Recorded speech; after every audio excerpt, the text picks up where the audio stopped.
Now that my pre-draw is complete, I'm going to carefully set this with some translucent powder. Any brand will do.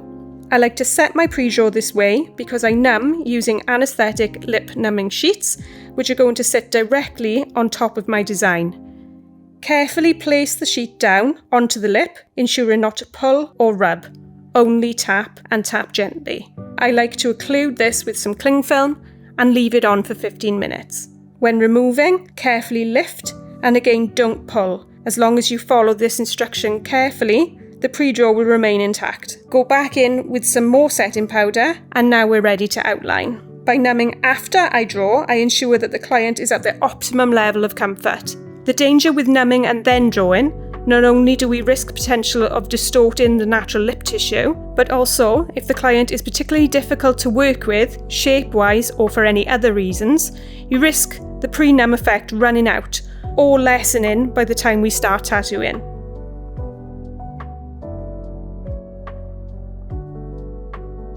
To outline, I'm using a 0.25mm single needle and my preferred brand is Quadrant Optima. When outlining, I stretch small. I work in small sections, stretching only the area that I'm actually tattooing at that time, as opposed to stretching the entire mouth. This keeps my stretch strong, and it's much easier to create a straight line with a strong stretch. I want to emphasize, however, that although my stretch is strong, my tattooing hand is very light. When outlining is probably the only time that I would really encourage you to slow your hand down. You can see that the way that I work, as opposed to lining in one straightforward motion, I tend to etch my line. So very gently back and forth over the area, moving gently forward away from myself. I personally prefer to work away from myself as opposed to towards myself. I'll start etching away, and if I feel like maybe I could have been a little bit too light, I'll gently come back over that line towards myself.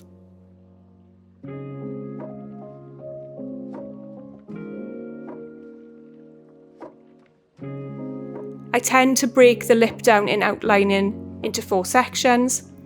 I'll do the top lip from the outer corner, right up over the Cupid's bow, and stop.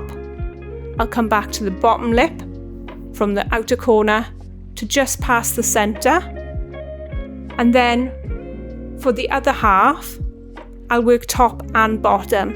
The only reason I work in this way is so that I'm not constantly turning the client's head and giving them a sore neck. I am working on the areas that are in my reach at that particular time.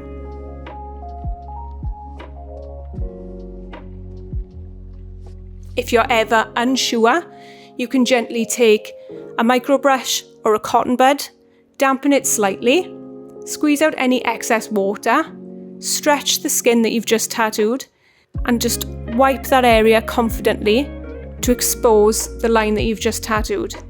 If you can see it, even if it's very, very light, that's fine, because when you apply your secondary numb, it will oxidize the pigment and it will show up a lot more. So don't panic if your outline is very, very gentle. This is actually better because it gives you control now over how bold you are going to make this lip for the final outcome. If you tattoo an outline that is too bold, you now have to make that lip as bold as the outline, which may or may not have been the desired outcome that your client asked for. So a gentle, soft, barely there outline is what we're going for.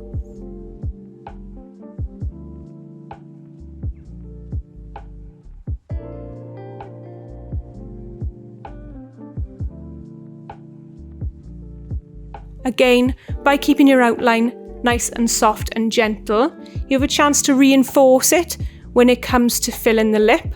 So don't worry too much by putting yourself under more unnecessary pressure to get this outline perfect in one. If you keep it soft, gentle and light, you always have the opportunity then to go back in and reinforce that outline and correct anything you're unhappy with. If it's a little bit wobbly in certain areas, you can correct that as you go when it comes to filling the area.